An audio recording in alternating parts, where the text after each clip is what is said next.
Well, good afternoon, and welcome to Sunday at 4 from Upper Trosnham Baptist Church. My name is Richard Miles, and this past week, once again, we've been thinking about the economic situation, haven't we? Because last week we had the latest financial statement from the Chancellor, and we've been thinking about the effect that would likely to have had upon people, upon their wealth, and upon their lives. And there have been lots of comments made about the details of that statement, which I'm not going to get into this afternoon, as to the effect that it will have. Some people would say that it's wrong in one way, other people might say it's wrong in another way. The government would say that what they're doing is justified. What we do know, of course, is the fact that the bottom line is that more people will be paying taxes, and those taxes will affect people on most incomes, pretty much. So that's one thing. And of course, the other thing is that the necessity will be for public spending to be cut as well, and the consequences that will have.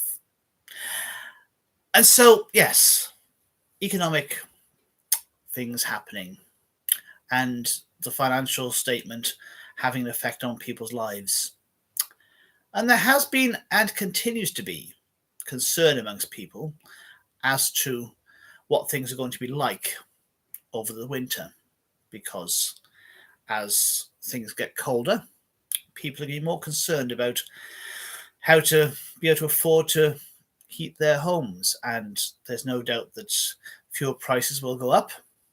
And yes, there's help for that for some people. That is true, but later on next year, what's going to happen then? And so there have been moves made to try and help people with those things. Many places, many churches, and indeed other places have provided what are called warm spaces for people, where you can go and spend some time. So you haven't got to heat your home for a few hours. You can go and spend it maybe in a church hall, maybe in a council building of some sort, maybe in a library, somewhere like that. What are just simply called warm spaces. But these things are to help in that situation.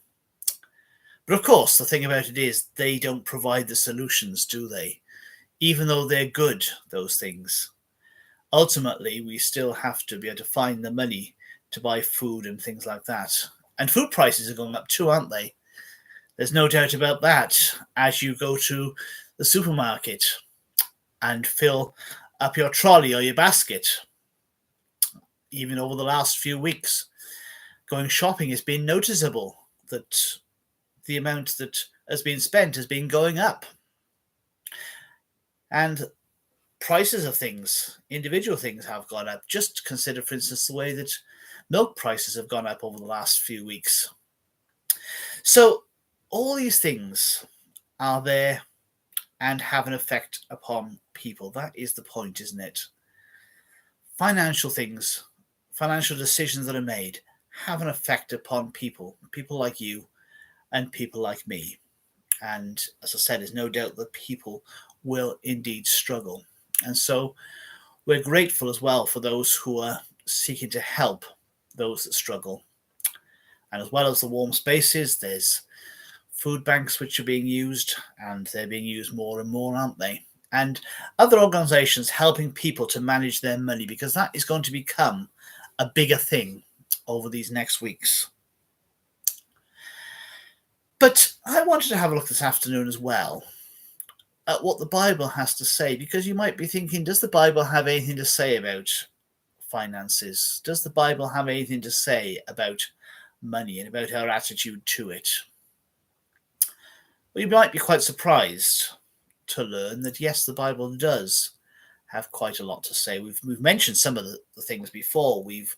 A few months ago, we looked at Paul, the apostle, and how he had all his needs provided for and how he was content with what he had.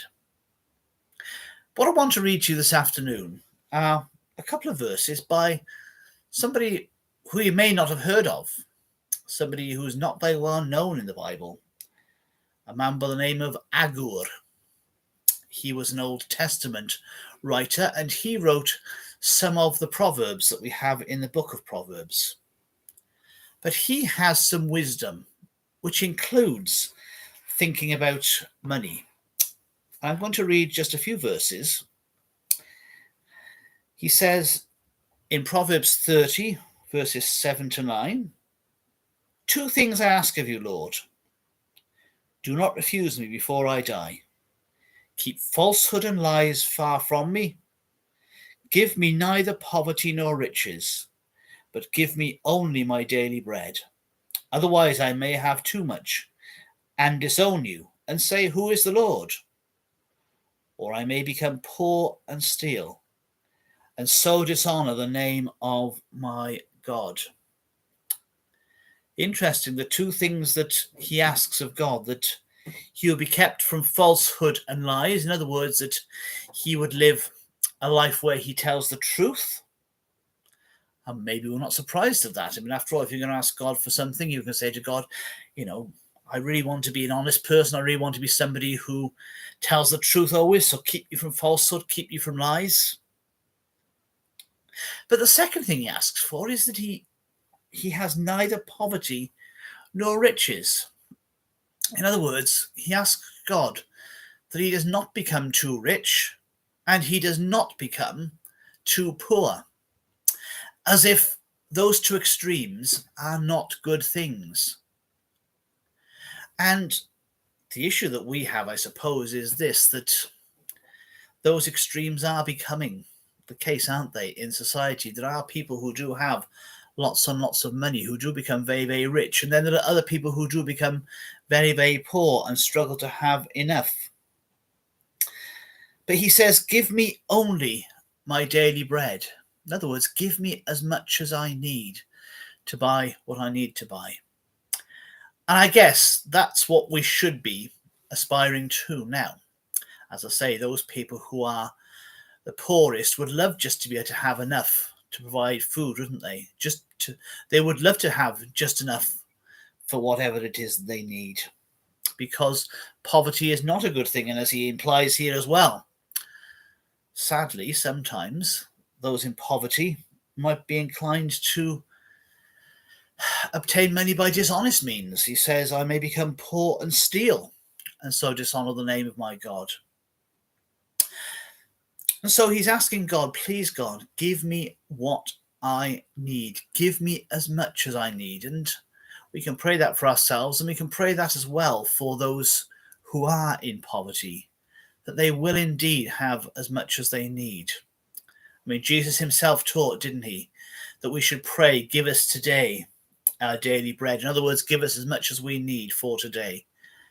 And so, yes, we can pray for people in that situation, and also pray for food banks and others who are providing the sort of services that are necessary to help as well in that circumstance. So he prays that he would have enough, but it is also noticeable that he prays that he doesn't have too much. He says, give me neither poverty nor riches, because he says if he has riches, I might have too much and disown you. In other words, he's afraid there that if he has loads and loads of money, he will become reliant upon his money and then stop trusting God. Because the thing is, if we don't have too much, then we are more inclined to trust God to provide whatever it is that we need. Now, don't get me wrong.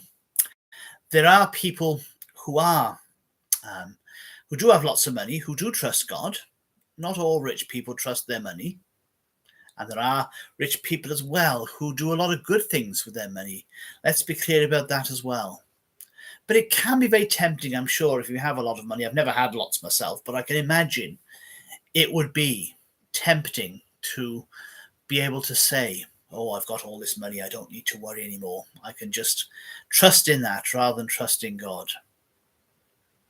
And so in these economic times, let's all ask God that indeed we would have neither poverty nor riches, but give me my daily bread. Let's ask the Lord that he'll help us in that, and also that he'll help us to be compassionate to those who are in need at the moment, that together all of us will have our daily bread provided.